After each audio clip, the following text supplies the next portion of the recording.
Hello everyone, it's me, the guy who makes the videos on this channel, which is just me because it's only one person. Today I am going to be solving this while talking about the SAT because I have nothing else better to do. Let's talk about the SAT because it's actually something that's happening very soon and I have to study and prepare for it. This is the first time I ever studied for anything intensely in my life because I've never had to study for anything before. I've always just been able to do things without studying. Anyways, here's the scramble that I'm going to solve. I always solve cubes in a really specific way, and I have a very specific pattern that I follow. So it may not be the fastest way, and I might get some hate comments like, why did you do this? Or use a different method, because I'm going to be using the root method. But I just solve it in the way that I solved it. Also, shout out to our first subscriber. I actually don't know who it is, so I'm gonna have to check. Okay, I couldn't figure it out, but whoever you are, you know who you are, because you're the only person. So shout out to you. Here's confetti. First, I'm gonna talk about the English portion, or the reading and writing. So for the reading and writing, I was always pretty good when it came to English stuff. I think the only thing I really struggled with it was expression of ideas, or not expression of ideas. It was main idea and details or something like that. And the reason why I struggled so much with that specifically was because I'm the type of person that interprets information kind of weirdly. I don't usually something that may be obvious to someone is probably not going to be super obvious to me, and I don't know why my brain just operates that way. We got that done. I think when it comes to the SAT, because things are objective, I should probably just not turn my brain off, but be less inclined to do things in a way that's self-doubting or self-incriminating, because I have the tendency to want to do that, and I have no idea why. What am I doing, by the way? Where am I? But that's kind of how my brain works.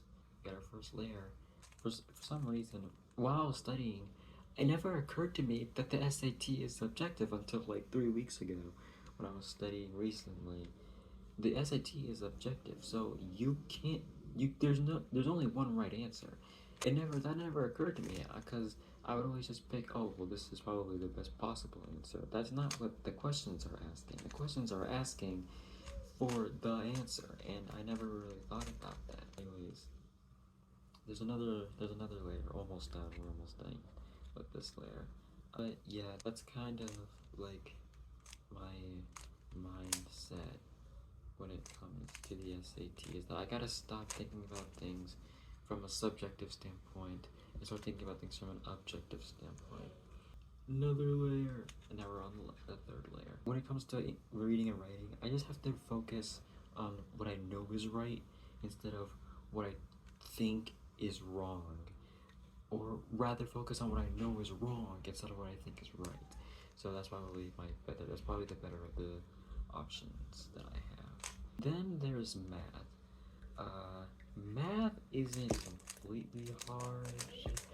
It's just kind of stuff that I know and then stuff that I don't know. Alright, here's the hard algorithm part.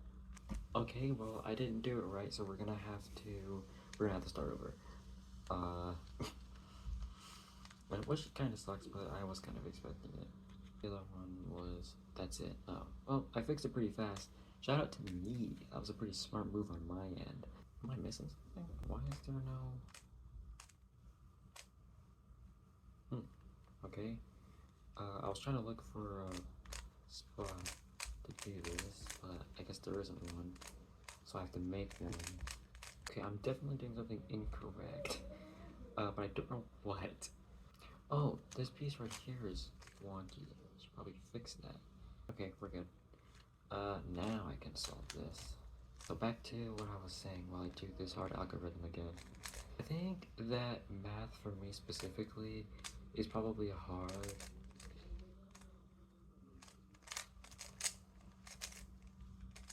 There we go. There we go. Got all of our headlights. But I think math for me is hard specifically because of there are things that I know, and then there are things that I don't know, and then the things that I do know are easy, but the things that I don't know are hard. So then when I get to something I do know, I mess up or do it too quickly. Something that has been helping me a lot is, first of all, studying. Please study for the SAT. The other thing that's been helping me is just like Desmos, because Desmos is fast and Desmos is accurate, and I think that using it is going to help a lot. And you should use it because it's there. They wouldn't give it to you if they didn't want you to use it. But sometimes I just kind of forget to use it, which is bad. Don't forget to use a tool if it's available. We're almost done. That means I'm almost done talking. I didn't think of something to wrap up this video, but that's like smart and intelligent that most people probably aren't going to tell you. Whatever there is, there are things we don't know, there are things we do know, and we should focus on the things we don't know, because if we focus on things we do know, we end up in situations where we can't really do things we want to do.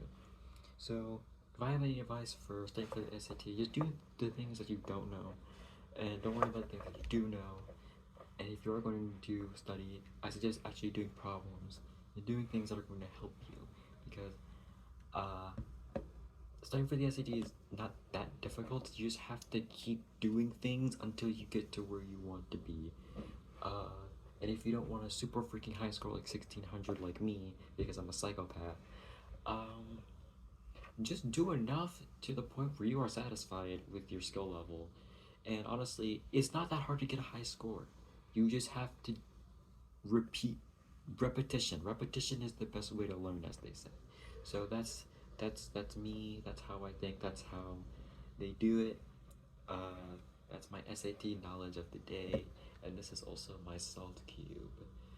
Stay frosty, the snowman.